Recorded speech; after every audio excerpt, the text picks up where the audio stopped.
I think I'd probably get really drunk and go to a party and just have sex with everyone. Why not? Last day, who cares? Today I'm asking strangers, if today was your last day on earth, what would you do? What would I do? Well, I grew up in Brisbane, but my mum is from a cattle property about 2 hours outside of Brisbane called Kilcoy, and it's my favourite place on planet Earth, and I think I'd just spend my perfect day there.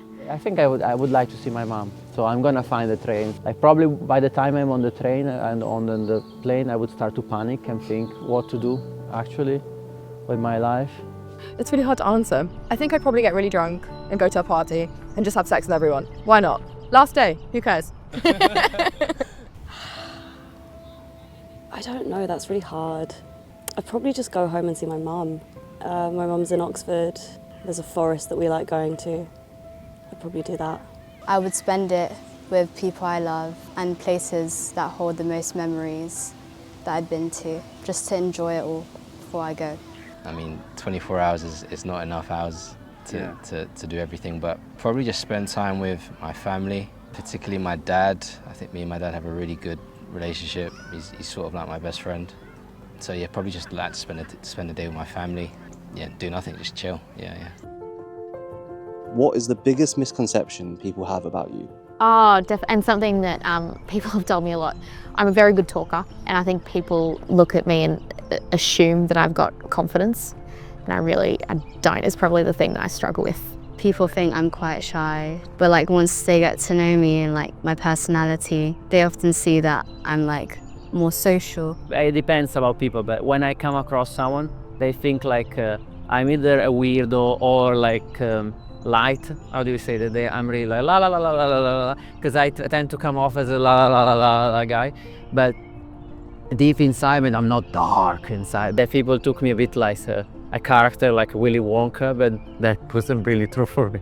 I don't know if it's a misconception so much. Like, I think I am quite an empathetic person. I like to listen to people's stories and hear about them. I do like to help people where I can, but I think sometimes people think that because I work in psychology that I'm always available to hear about everything that's going on with them and always have like really smart advice and that I know what I'm doing and that like, you know what I mean? I think people assume that I have it all together. Probably that I think some people might think I'm stupid, but I'm actually playing them. I'm okay, I'm not like a whiz, but I think people smarts is better than in number smarts. What do you fear the most? I feel like in any other context, I would have just said like snakes or heights or getting murdered, but this feels very existential. I want to be, say we're cool and brave, but snakes are fucking awful. This is quite a random one, but probably being in like a really shit relationship. Like, when you just get stuck in something really shit. Yeah, that worries me. I think, obviously, like, as I'm starting my own business and whatnot, I think it's just failure, I think, like a lot of people. But I think having failed at a few things in my life, you kind of do start to realize it's just, it's not the end of the world, but still, like, always in the back of your mind, like, you try not to go there and stay positive. I have a bit of a complex, I'd say. I like to be in control of situations, and when things don't go to plan, I think that's a big fear for me, especially when you've put time into something or you've set out a plan and it doesn't go the way you want it to go. I fear like my mother dying is my biggest fear, and other people close to me dying. I mean, I'm not so much afraid of my own death, but to be honest, if I had to die, I would probably be slightly scared as well, yeah, of what happens next. I guess I just don't want to have like regrets. Like, I want to get to the end of my life and feel like I've done all of the things that I want to do and that I haven't like missed out on anything because I was scared to try. Probably being alone would be my greatest fear, I think. Unloved, abandoned or unloved, lonely. I think nothing has any meaning if it's got no context. Like if no one's there to see anything with you, did it happen? Of course it happened to you, but there's context around you. Without that, I don't think there's much meaning. What are you most grateful for?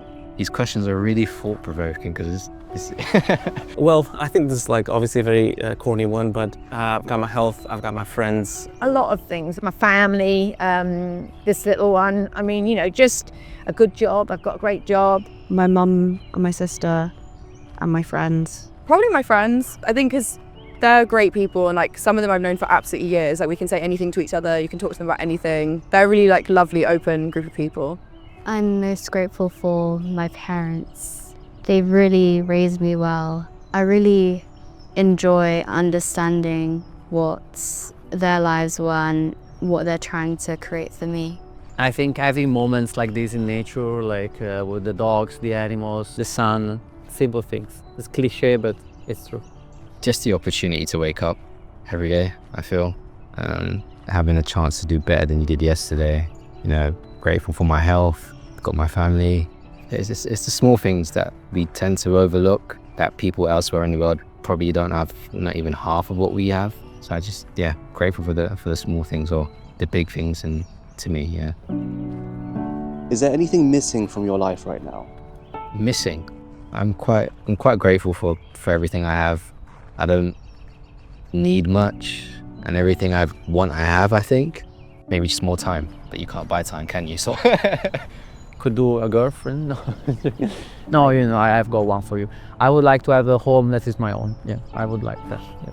I've had a lot of close friends that then move on, close friends that I've left in Australia, close friends that are moving. I would love more close friends. I have to say I'm pretty lucky. I'm pretty glad right now with the way things are, so I don't even want to focus on what's missing. Yeah. I think it's been a good couple of years for me. I think I'm work's going well. I'm mostly quit smoking. And I've been gymming more, and I think just being a bit more adult. Yeah, so I'm feeling good about where I'm at right now. I mean, I'm in a strange transitional phase because I've just come out of doing 9 hours of acting work a day, 5 days a week for 3 years of my life, to now not having that. So that's missing from my life quite a lot. I don't know.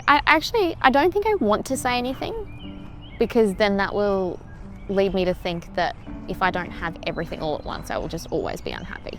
I don't know. My aunt has always described to me your life is like a boat that's always sinking, and this sounds terrible, but she's like, you've got so many pegs in it, and if one of your pegs isn't in, the boat's still gonna float, and it's fine. It's just never let yourself get to a point where you're letting all the pegs come out necessarily. And I always have liked that analogy. They're like, yeah, you know, just because I've got one missing peg doesn't mean life's awful, you know?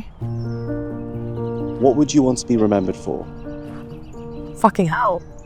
I mean, I think I'll just go back to my last question. Is if I can just be a kind person to those around me, then that's fine. You know I will be remembered as someone maybe embarrassing or cheesy, or, you know, I'm an absolute tennis dork. So I think people might jokingly be like, oh, she was the dorkiest fan of tennis on the planet. But yeah, if I can just be a kind person, then that's all that matters. Yeah. I think, I would like to be remembered for the help I gave to the people, the inspiration, the love. My dream would be to become a teacher. So I would like to be helped, to be remembered by my students or by other people that I have helped with their life decisions, whatever. Inspiration. This is going to be a really vague answer, but I think I'd like to be remembered for just being a nice person. Just being a good person, just being a fun, good person. That's probably boring, but just somebody who was reliable, was there when you were needed, supportive. I'd like to be remembered by loved ones as someone who was kind and made a positive change, I guess. My voice. A lot of people have told me that I've got a specific way of talking. They all often say the same thing, but you change as you grow older and people see different versions of your life. You could have been with somebody for a full 4 years, and then next minute you're changing environments. But if they remember me by the small things that I've said, then it's quite nice.